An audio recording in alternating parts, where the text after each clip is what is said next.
Boa noite, irmãos. Boa noite. É um prazer estar aqui com vocês mais uma vez. Hoje o Pécio não pôde estar presente, ele está resolvendo algumas questões lá em Peniel, uma questão de emergência.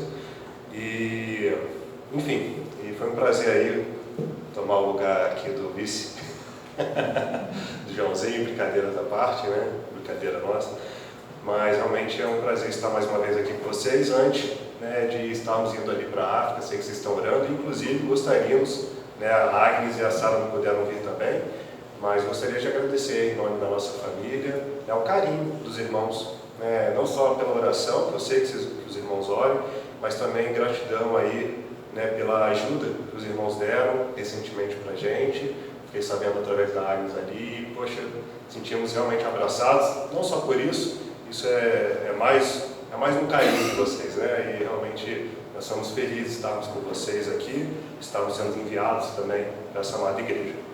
E, irmãos, gostaria então hoje que vocês abrissem em Hebreus 11, vamos falar um pouco de fé. Hebreus 11. Antes disso, gostaria de perguntar aqui para a igreja, sem antes, bom, agora eu já falei Hebreus 11, né? Vai ficar mais difícil, mas alguém pode dar uma definição de fé? Pode, não precisa olhar a Bíblia não, pode falar o que você pensa mesmo. Certeza que Deus é vivo, que Cristo é vivo. Que Cristo vive, certeza que Deus vive. Opa, outra? Eu ouvi uma coisa interessante. Pode falar. Você for olhar para um jeito divino e não chegar lá do outro lado e mesmo assim continuar caindo. Perfeito, perfeito. Essa está muito a ver com o Hebreus 11 mesmo, né? Versículo 1, não, mas ótimo, um exemplo prático. E que a gente é guiado por uma promessa de algo que a gente não consegue ver, né? E realmente, a gente não viu Jesus também, né? Mas a gente sabe que Ele esteve aqui conosco, esteve aqui na terra, né? Morreu, e que Ele deixou uma promessa para todos nós, que um dia estaremos com Ele eternamente. Eu gosto muito, é uma definição simples, na verdade. Eu gosto de uma palavra, confiar. É isso. Para mim, fé é confiar. Tanto que, se você for pegar até escritos de judeus convertidos, eles vão falar muito em confiança, vão substituir fé por confiança, que é uma tradução também, e particularmente eu gosto muito de entender essa confiança, porque você só pode confiar, um filho só confia no pai, que ele realmente sabe que aquele pai é bondoso e amoroso com ele. Não é assim? Né? Todos nós aqui somos filhos, alguns são os pais também, né? Então, alguns já são até avós, né? Então, eu acho que essa é uma definição que particularmente gosto bastante. Então, para Deus, promessa e realidade são a mesma coisa. Portanto, os seus filhos devem permanecer também do mesmo modo. E seria basicamente isso que nós vamos falar hoje. Eu vou ler os 3 primeiros versos, depois a gente vai lendo aqui, pedir para a igreja também ler os demais, mas eu vou dando aqui, vou gerenciando isso. Primeiro, então, vamos ler. Hebreus 11, versículo 1. Ora, a fé é a certeza de coisas que se esperam, a convicção de fatos que se não veem. Pois pela fé os antigos obtiveram bom testemunho. Pela fé entendemos que foi o universo formado pela palavra de Deus, de maneira que o visível veio a existir das coisas que não aparecem. Irmãos, aqui, nesses 3 primeiros versos, eu creio que Deus já nos convida a entender que existe uma guerra de narrativas. Alguém pode citar alguma narrativa que tem conflito com a Bíblia, com a visão cristocêntrica da Bíblia? Alguma narrativa que vocês entendem? Alguma ideologia, algo que vocês pensem que confronta ou pode dar um embate com a Bíblia? Pode falar o que quiser. As coisas só existem se puderem ser provadas. Exatamente. A fé já quebra um pouco isso, é verdade. Né? Outra narrativa que eu gostaria de... Alguém tem mais alguma? Então falou Big Bang. He-Man? Big Bang. Big Bang. He-Man, olha. Bom, He-Man também é uma narrativa que tem que ser combatida. Mas o Big Bang, sim, tem muito a ver com o que acabamos de ler, né? Na verdade, nós cremos que, de fato, não é porque existe uma narrativa ocidental, uma teoria, né, que significa que ela esteja certa. Nós tendemos a achar que aquilo que é ensinado na nossa escola, nós já tomamos aquilo como certo, né, com convicção daquilo, sendo que não é bem assim. Não é porque estamos numa cultura ocidental que temos que aceitar tudo que existe nela. Da mesma forma, quando vamos levar o Evangelho lá para o mundo árabe, mundo muçulmano, como os irmãos, né, estão nos enviando, também vai ter uma guerra de narrativa. A primeira guerra de narrativa é que eles entendem Jesus como profeta e não como Deus, da mesma forma que nós entendemos. É uma guerra de narrativas, né? E isso só faz com que a pessoa que aceite pela fé. Realmente é um mistério de Deus na nossa vida. Vocês que estão aqui só estão porque é um mistério de Deus, é a fé que Deus brotou nos nossos corações e faz com que nós entendemos que o universo foi formado pela palavra dele. E não é que tenha coisas que não sejam válidas, né, no mundo, mas a gente sempre tem que passar pelo crivo da Bíblia aquilo que realmente pode confrontar. Então, irmãos, dito isso, eu gostaria que a gente agora fosse para uma parte mais prática. Vou falar de 3 exemplos, né, de irmãos nossos no Velho Testamento, né, observar a vida deles. E esses irmãos todos, eles criam que o libertador viria, porque o Messias, ou seja, o Cristo, Jesus Cristo, ainda não tinha aparecido, né, para eles, aqui em Hebreus 11, né? Será Abraão, Moisés e Raabe. São 3 irmãos nossos, que nós certamente contaremos eles nos céus. E eu gostaria de falar mais um detalhe sobre isso. Em Hebreus 11, nós percebemos que existe um padrão. Deus faz uma promessa, esses personagens confiam no que Deus disse, e terceiro, Deus dá testemunho da fé deles. E é basicamente isso que nós vamos ver, esses 3 personagens bíblicos, que é Abraão, Moisés e Raabe. E agora eu gostaria que os irmãos ajudassem na leitura também. Então vamos partir para Abraão primeiro, a partir do versículo 8. Gostaria que um irmão lesse, pode ser cada um versículo, ou fique à vontade também se quiser ler do 8 ao 12. Pela fé, Abraão, quando chamado, obedeceu, a fim de ir para o lugar que devia receber herança, e partiu sem saber aonde ir. Pela fé, peregrinou na terra da promessa, como em terra alheia, habitando em tendas com Isaac e Jacó, herdeiros com ele da mesma promessa. Porque aguardava a cidade que tem fundamentos, a qual Deus é o arquiteto e edificador. Pela fé também a própria Sara recebeu poder para ser mãe, não obstante o avançado de sua idade, pois teve por fiel aquele que lhe havia feito a promessa. Por isso também de um aliás, já amortecido, saiu uma posteridade tão numerosa como as estrelas do céu e inumerável como a areia que estás na praia do mar. Amém. Então, por meio de Abraão, né, aí a gente pode pegar ali Gênesis 12, a gente não vai abrir lá, mas a gente sabe aquilo que Deus prometeu a Abraão, que era Abrão, né? E quem lembra de onde Abraão veio? O Abraão, né? Alguém lembra qual era o nome do povo dele? Ur dos Caldeus. Vamos colocar que ele era o povo caldeu, né? Então, caldeu, irmãos, não é nada mais que o Iraque hoje. Você quer pensar no Abraão hoje, como é que seria a fisionomia do Abraão? Você olha para o iraquiano, você vai ver mais ou menos ali, né, os traços, né, genéticos dele.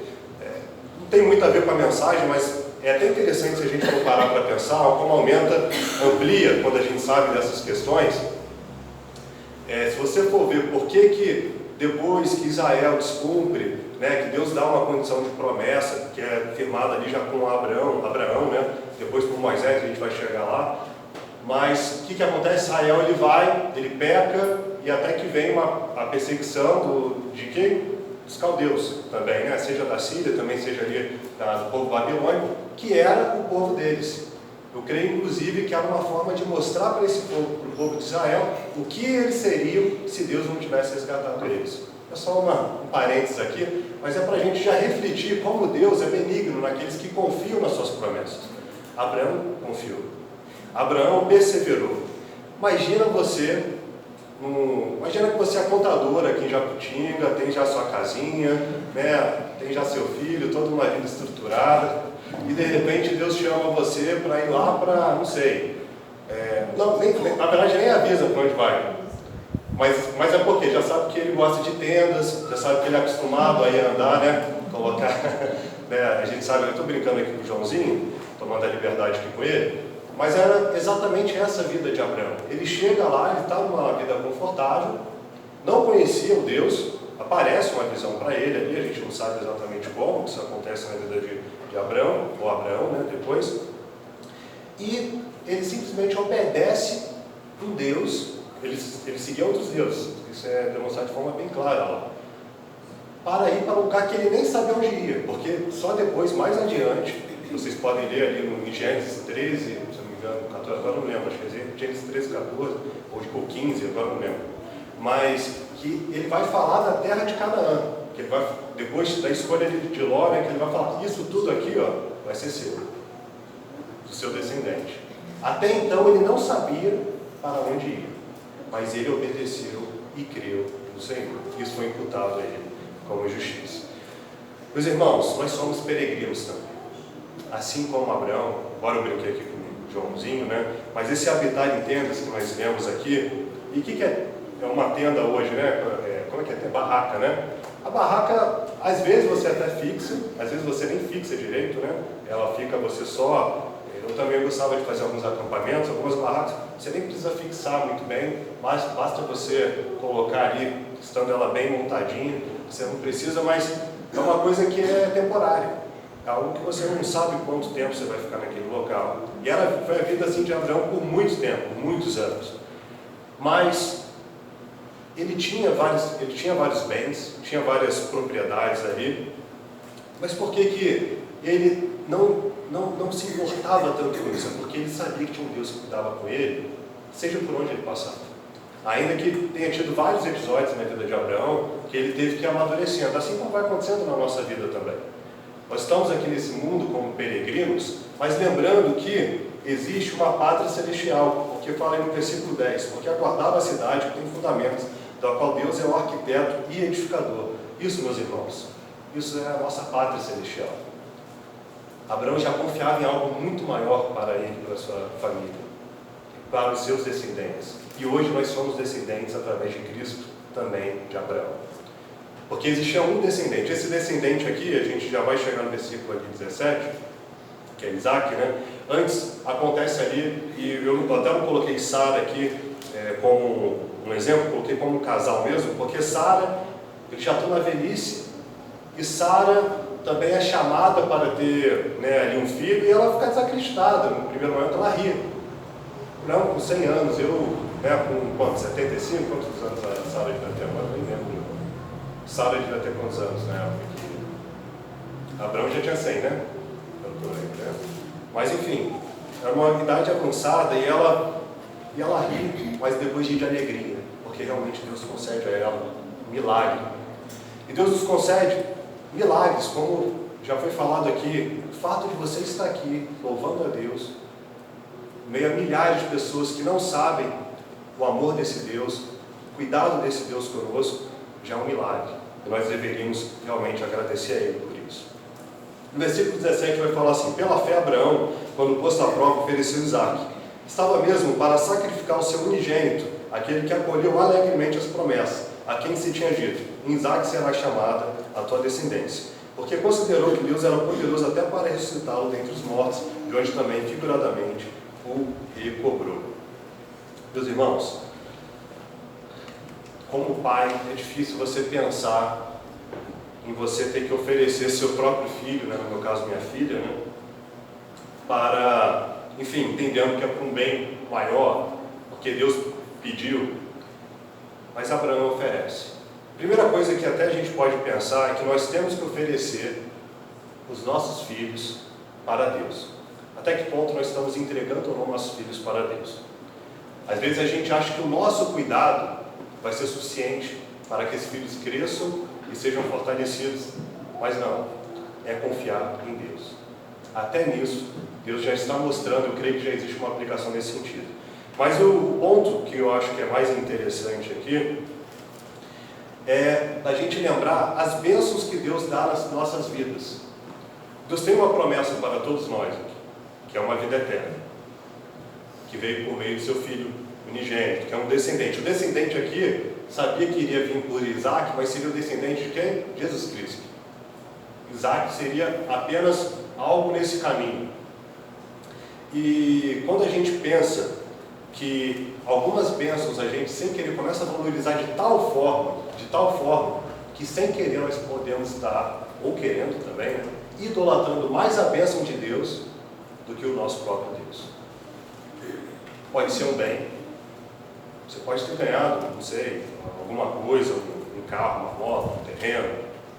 E você, no primeiro momento, glória a Deus, vou usar isso para benefício dele. Daqui a pouco você já vai esquecendo, você vai deixando de lado, não preciso mais ter tantos compromissos. Não estou falando de vir à igreja não, tá, irmão? Isso aí é requisito básico. Estou falando de uma vida contínua com Deus, que é no lar, que é em casa, que é no trabalho. Então a reflexão que eu gostaria de trazer aqui para os irmãos é até que ponto idolatramos as bênçãos de Deus na nossa vida e não o próprio Deus. Aqui Abraão demonstrou para o seu filho Isaac que por mais que ele fosse um filho da promessa do que Deus tinha dado para ele, uma bênção na vida dele, ela não prevaleceria sobre o próprio Deus. Ele confia que o próprio Deus iria suprir todas as coisas, inclusive a ponto de ressuscitar se fosse necessário, porque ele sabia que esse era um Deus de amor. Deus tem sempre o melhor para a gente, irmãos. Às vezes a gente não entende. A última palavra que eu trouxe aqui foi Hebreus 12. As disciplinas, muitas vezes a gente não compreende naquele momento. É o que está em Hebreus 12, vocês podem ler logo adiante. Mas, depois nós vamos entender aquilo, o cuidado de Deus nas nossas vidas. Então, até que ponto nós estamos entregando realmente tudo que Deus nos dá também e buscando nos fortalecer em Deus. Então, fica essa primeira reflexão. Vamos indo para Moisés, segundo exemplo. Agora eu gostaria que os irmãos também pudessem ler do versículo 23 ao versículo 29. Pela fé, Moisés, apenas nascido, foi ocultado por seus pais durante 3 meses, porque viram que a criança era formosa. Também não ficaram amedrontados pelo decreto do rei. Pela fé, Moisés, quando já o homem feito, recusou ser chamado filho da filha de Faraó. Preferindo ser maltratado junto com o povo de Deus, a usufruir prazeres transitórios do pecado. Porquanto considerou o opróbrio de Cristo por maiores riquezas do que os tesouros do Egito, porque contemplava o galardão. Pela fé abandonou o Egito, não ficando amedrontado com a cólera do rei, antes permaneceu firme como quem vê aquele que é invisível. Pela fé celebrou a Páscoa e o derramamento do sangue, para que o exterminador não tocasse nos primogênitos dos israelitas. Pela fé passaram o mar vermelho como por terra seca, porque enfrentando os egípcios se apojaram. Amém. Pela fé, Moisés, então apenas nascido, foi ocultado dos seus pais. Já começa ali com os pais de Moisés dando exemplo de uma confiança em Deus. Colocaram ele, tipo de cesto ali, e depositaram essa confiança de que Deus livraria. E através realmente disso, Moisés virou mais para frente até de fato aquele libertador do povo de Egito. Mas, antes disso, quem foi que acolheu ele? Foi a filha do faraó, foi a princesa lá. Moisés tinha tudo para continuar no palácio, ali bom, não sei se tem um termo para palácio ali agora no Egito, mas se tiver algum irmão pode falar, mas enfim, ali na realeza, usufruindo daqueles bens materiais, usufruindo daqueles prazeres, ele poderia ter continuado. Ninguém falou para ele sair.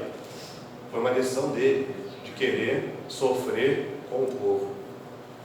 E Moisés, ele observando isso, observando que seu povo sofria, observando que ele tinha uma identidade.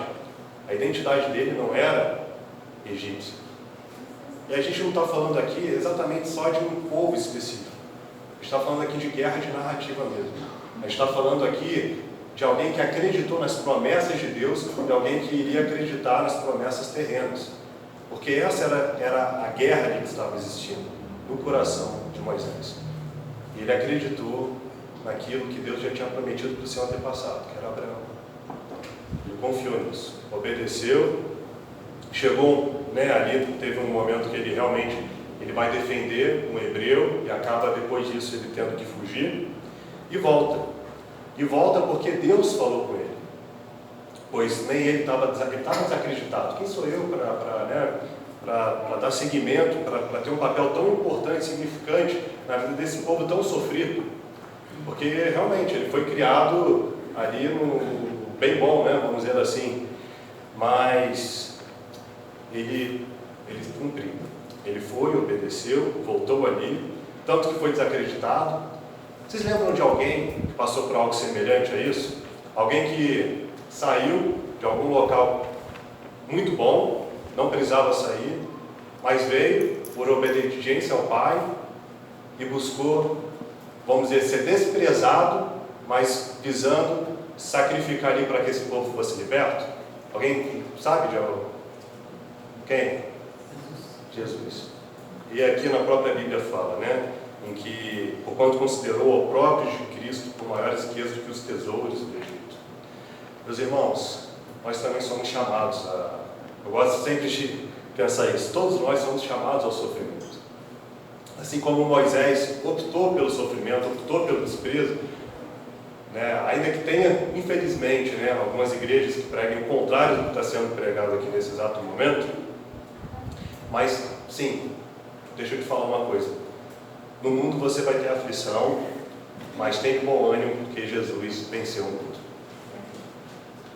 E Moisés foi isso. Ele nesse momento, ele nem sabia exatamente como seria Jesus Cristo, mas ele creu que viria um Messias que iria libertar todo o seu povo, não só o seu povo, mas também aqueles, a ser uma bênção para todas as famílias da terra. Ele abriu esse caminho e ele buscou isso visando não só uma vida terrena, mas contemplando a recompensa que haveria disso, que seria aqui, porque contemplava o seu galardão.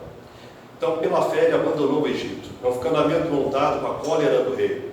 Antes permaneceu firme como quem vê aquele que é invisível. Ele viu além, e aí foi muito bom o exemplo que a irmã trouxe, numa neblina ali, não tinha nem como saber daquilo que poderia acontecer na sua vida, inclusive em episódios que viriam mais à frente, mas Deus falou com ele.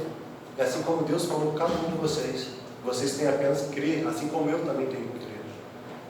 Que esse Deus que falou com Moisés, esse Deus que falou com Abraão, Ele fala comigo hoje para que eu possa perseverar e saber que existe algo melhor para a minha vida e para toda a comunidade daquele que crê nele. Ofereceu na Páscoa o sacrifício sangrento, apontando mais uma vez ali para o Messias. Ou seja, aqui é um convite a lembrarmos daquilo tudo que Jesus sofreu por cada um de nós, meus irmãos. Moisés fez isso. Quantos anos antes ali de vir esse Messias? Mas esse simbolismo que existe desde a antiguidade, e hoje nós podemos ver aquilo que foi feito há 2000 anos atrás, agora nós podemos realmente entender a confiança que foi depositada. E por último, a gente até vê aqui que pela fé o povo de Israel atravessou o mar vermelho como por terra seca. E os egípcios foram tragados todos, por quê? Porque eles não tinham a mesma confiança. Eles atravessaram com a confiança equivocada. Por isso que a gente tem que saber aonde está depositada a nossa fé. Está depositado nas vontades que estão no Rafael, nas minhas próprias vontades, minhas convicções, ou são convicções que estão vindo do alto, em que a Bíblia está me confrontando, em que a Bíblia está me exortando a seguir por um caminho. Esse é o ponto aqui. Volto a dizer, guerra de narrativas. O mundo vai vir com várias coisas para nos oferecer, falando, não, esse é o caminho. Não tem nenhum problema, até acho que o Joãozinho falou de um irmão, Joãozinho, que faleceu hoje, que fazia investimentos, não tem nenhum problema se investir, você comprar terreno, você ter. O problema é seu coração estar depositado nisso. Esse é o grande problema. É você achar que isso vai suprir todas as suas necessidades aqui nesse mundo. Não, nosso coração tem que estar depositado naquilo que Deus quer fazer nas nossas vidas. E temos que confiar nele. Então, temos que escolher entre, a reflexão que eu gostaria de trazer a partir de Moisés temos que escolher entre os prazeres mundanos e as promessas de Deus. O que estamos escolhendo? Estamos buscando satisfazer as nossas vontades ou cumprir a vontade de Deus na nossa vida? E o terceiro exemplo que eu gostaria de falar com vocês é um versículo aqui, 2 versículozinhos, bem rápido. Então, versículo 30 e versículo 31, por favor. Alguns irmãos podem ler. Pela fé ruíram as muralhas de Jericó, rodeadas por 7 dias.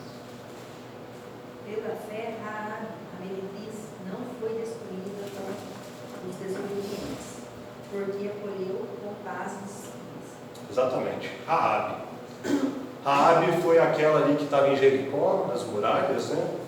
E você imagina, né? Eu fico imaginando a situação. Uma muralha extensa, grande, em tese forte, né? Em que você vê um povinho vindo em direção a você. Um povinho que quero dizer, era bastante gente, tá? Não era pouca gente não. Mas, mesmo assim, você podia continuar no seu conforto e falar, quem vão ser esses pequeninos aí que vão vir contra essa fortaleza aqui? Em que até então não tinham perdido, em tese, né, para ninguém, tanto que estavam ali. Mas aparecem 2 espias e ela acolhe. E por que ela acolhe? Porque ela já tinha ouvido falar do que Deus tinha feito por meio desse povo. Não é isso que está registrado na Bíblia? Ela acolhe porque ela já confia nas promessas daquilo que Deus tinha feito esse povo e ela já quer aquilo para ela. Meus irmãos, é uma bênção assim, é uma pessoa, e olha só, era uma pessoa que era gentia, meretriz, prostituta, né? E, enfim, que pecadora, como todos nós aqui somos, mas, mesmo assim, ela resolveu confiar. Ela resolveu entender que Deus tinha um propósito para a vida dela também. Olha que maravilha, meus irmãos. Quantas vezes a gente fica desanimado com tantas poucas coisas. Ela tinha tudo para não acolher, denunciar, e às vezes até, quem sabe, até ganhar um prestígio ali, né? Olha, essa aí agora que era a sua própria nação, mas não. Ela vai para uma outra linha. Então ela reconhece o poder de Deus, do Deus de Israel, ou seja, ela crê nas coisas invisíveis e da vitória vindoura do seu povo, das coisas futuras, porque ainda não tinha acontecido ainda essa vitória, né? Então é isso que ela faz e por isso que ela une aos salvos pela fé. E mais que isso, hoje nós lemos ali em Mateus, né, como o Neto trouxe, mas Mateus 1,5. O que está lá, Mateus 1,5? Quem é que aparece na genealogia ali? Essa mulher. Precisa de feminismo para falar de mulher? Precisa, né? A Bíblia, ela já enaltece todos nós de forma iguais. Porque não há mais judeu nem grego, homem, mulher, somos todos iguais para Deus. Todos iguais para Deus. Todos realmente carecemos da graça de Deus. E ela entendeu isso. E ela se uniu isso. Ela foi mãe de Boaz. Lembra quem foi Boaz? E creio que até por conta disso que Boaz talvez buscou Ruth. Porque também era uma estrangeira, né? Olha como as coisas são exemplos que fortalecem as nossas vidas. E é por esses exemplos que a gente tem que ser guiados. Não pelo que está aí fora. Espero que realmente eu consiga educar a Sara, né, mesmo em terra estranha, mas sempre lembrando a ela que essa é a narrativa que prevalece e que deve prevalecer no coração dela. Assim como orem por nós, né, para que continue prevalecendo, ainda que como salvos nós podemos desanimar, né, mas que possamos realmente crer nesse Deus. Então, o pouco que ela ouviu, ela teve certeza que era o Deus verdadeiro. Ela não olhou para desculpas como: sou ruim demais para ser salvo, não conheço bem a Bíblia, ou o que meus familiares e amigos pensarão. E esses exemplos são muito claros, irmãos, porque podem acontecer. Inclusive, vocês podem estar evangelizando alguém que esteja nessa situação. Né? Eu estive ali, alguns irmãos eu creio que sabem, tive ali um momento ali na Bósnia e Herzegovina, país ali que na década de 90 teve guerra e tal, foi uma missão a curto prazo que eu estive lá. E naquele contexto também, que é um contexto muçulmano, eu nunca me esqueço de uma menina que veio falar comigo. E naquele dia, assim, foi a minha primeira experiência de alguém convertido do povo muçulmano, né? Em que ela falava que ela realmente resolveu seguir a Cristo, mas até naquele momento ela tinha muito medo da reação dos pais dela. Só o irmão sabia até aquele momento. Mas se os pais perguntassem, ela ia falar com convicção do que ela era. Mas porque ela ainda estava debaixo dos pais dela, eram pais muçulmanos. Creio que Deus já estava preparando ali meu coração também para aquilo que havia de vir, né? Mas, meus irmãos, ela foi igual Raabe. Ela não ficou pensando no que os outros vão pensar da minha vida. Da mesma forma, você, gostaria de te convidar a pensar nisso, no seu trabalho. Como as pessoas te veem? Você liga para como as pessoas te veem? Você tem sido um exemplo de Cristo, da luz de Cristo na sua vida, ali nesse meio, no seu estudo, na sua escola, na sua faculdade, enfim, onde você estiver, nos seus familiares. Meus irmãos, que possamos realmente lembrar que existem contextos em que você é o único a seguir a Cristo. Mas Deus te colocou lá, não foi à toa. Eu não tenho dúvida disso. Se Deus te guiou para esse local, não foi à toa. Não desanime e persevere nessa decisão que é guiada pelo Espírito Santo. Então, práticas que você tem que ter. Devocional. Quando falo devocional, irmãos, se possível, comece com uma leitura, às vezes, no começo do dia, mas também quando lembrar, às vezes pode acontecer naquela correria, né? Eu sei bem, já tive momentos assim, que realmente era bem afadigado, assim, no Rio de Janeiro, assim, também, assim, não tanto quanto São Paulo, mas bem parecido, as coisas não param, né? Mas todo mundo aqui tem, né, os seus corres. Mas não deixe de ler, nem que seja no ônibus, nem que seja na condução, nem que seja no local de trabalho, naquele momento do almoço. Fortifique com a palavra de Deus. Ore também. Ore principalmente pelos outros. Ore pela sua vida, mas ore pelos outros, porque quando você ora pelos outros, certamente isso já te aumenta a ter um relacionamento maior com Deus. E, assim como eu dei esse exemplo, ore. Eu gostaria de deixar aqui uma última mensagem aqui para vocês de aplicação. Ore pelos irmãos que estão nesse momento presos por conta do amor ao Evangelho. Eu falei aqui da última vez, gostaria de ressaltar mais uma aqui. Nesse momento, infelizmente, ainda pode andar. Aqueles irmãos que eu falei da última vez que estavam presos ainda continuam presos. São 12 pessoas que não são criminosos. São criminosos porque eles praticaram, né, o evangelismo na sua comunidade lá local, que é lá no norte da África, para onde que a gente está indo, né? Na região lá do norte da África. Então, ore para esses irmãos. 6 estão para ser condenados à pena de morte. Ore para que essa situação reverta, mas é lógico, é Deus que sabe disso. A gente não estamos aqui querendo que... a gente sabe que o martírio também tem sua função no reino de Deus. Então, se for também para serem mártires, mas orem pelas suas famílias.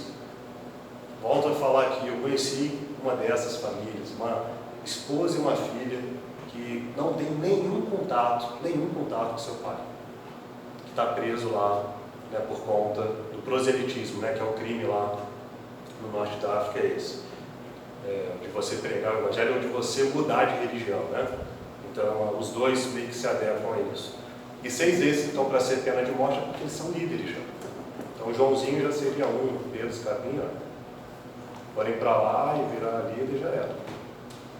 Mas, lógico, né, já era, né, irmãos? Assim, a gente sabe que Deus ele pode fazer coisas inimagináveis, e até o fato deles ainda não terem sido condenados pode ainda até restar uma esperança dessas famílias, mas a nossa maior esperança é que eles estarão conosco na eternidade. E eles também sabem disso, porque, volto a dizer, irmãos, os muçulmanos chegam para ele e falam assim: é simples, Só você estar ali à porta, só você apostatar. Não uso a palavra apostatar, né? Mas é só você regredir, só você voltar a ser muçulmano. Está ali, vai lá encontrar sua família de volta. Mas por que eles prevalecem? A resposta está igual aqui que a gente acabou de ler em Hebreus 11. Eles confiam que existe um Deus que cuida deles, ainda nessas adversidades. É uma coisa que a gente não entende, mas creio que todos aqui sabem do que eu estou falando, porque vocês também confiam em Deus, assim como eu. Então, perseverar e ter fé em seguir o nosso Salvador. Eles sabem que a outra religião não tem Jesus, Cristo, o Messias, que veio tirar a escravidão desse mundo. Ou seja, mesmo nessa adversidade, eles têm algo que é muito maior do que todos esses perseguidores jamais entenderão, a não ser que verem Paulo. Então, olhem para ver a Paulo. Saulos, né? Paulo, né? Enfim. É isso, meus irmãos. Então, concluindo, que possamos renunciar nossas vidas como cristãos, entendemos que vivemos todos pela fé, assim como os crentes também, desde o Antigo Testamento. Crendo que Deus tem a melhor escolha para nossas vidas e tendo uma vida que seja conduzida pelo Espírito Santo, como que peregrinos nesse mundo. Que não seja feita a nossa vontade, mas a vontade de Deus. Amém? Vamos orar? Tem algo para orar? Eu tenho um pedido, sim. Inclusive, a Agnes foi que postou no boletim, né? O Daniel Val. Perfeito. Ou Val, chegamos no seu nome. Ele é um irmão nosso Cristo, né? Sim. Bem conhecido de muitos aqui. E ele sofreu aquele acidente no trabalho. Ele decepou, né? Os dois deles deceptados. E está precisando, né, de muitas orações. E ele está precisando também de ajuda financeira para bancar a cirurgia, que é bem cara. Então, quem puder também contribuir. Perfeito. Ajudar, né? Tá no boletim ainda, que eu não estou no grupo, né? Eu acho que está, mas depois Tá. a gente... Tá bom, perfeito. Então tá. Mais algum pedido de oração? Senhor, nós te damos graça, porque não merecíamos estar aqui, Senhor, louvando, engrandecendo o seu santo nome, Senhor. Mas a Ti, Senhor, agradecemos porque fomos libertos das amarras do pecado e podemos agora, Senhor, realmente viver uma vida de paz, de luz, podemos ser sal e luz também para outras pessoas, Senhor. Senhor, também colocamos diante de Ti, Senhor, a vida ali do Daniel, o Senhor sabe ali da condição dele, que possa estar providenciando, Senhor, também o custo para essa cirurgia, Senhor, assim como já tem realmente ajudado, a gente tem acompanhado ali, Senhor, que possa estar realmente abençoando o irmão e ele também tendo calma, descansando em Ti, Senhor, nesse momento de aflição. Também oramos, Senhor, por aqueles presos que estão lá no norte da África, não só ali no norte da África, mas em outros locais do mundo, são perseguidos pelo Seu Evangelho. Deus, cuida deles, Senhor, cuida da sua família, Senhor, não sabemos o que eles passam, não temos a dimensão, mas o Senhor pode, Senhor, suprir todas as necessidades deles, Senhor. Envia anjos, Senhor, para consolá-los, Senhor, faz com que eles realmente tenham uma paz que excede todo entendimento, que esses perseguidores possam ver essa luz na vida deles também, Senhor. Sim, Senhor, nós também te pedimos, por favor, dessa noite, possamos realmente retornar bem para os nossos lares e ter uma boa semana. Senhor, nós te agradecemos por mais essa mensagem, essa palavra que vem de Ti, em nome de Jesus. Amém. Amém. Deus abençoe.